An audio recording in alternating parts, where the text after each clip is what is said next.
I've not been on a normal date for a long time.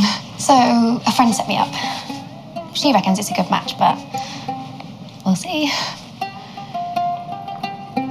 Sorry I'm late. I decided to drive, which was stupid of me, but I don't know, I like driving. But then there were these roadworks and these temporary variable speed limits, and that completely messed up my timing, so I couldn't text you because You were driving? Yeah, exactly. I'm very happy you didn't. Oh, good.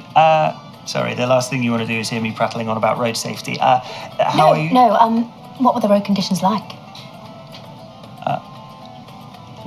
They're a bit wet. You having a drink? Oh, Of course you're I'm not. Ask me, it's real, I believe in it. Put a please in it. Well, this is me. Can I offer you a lift?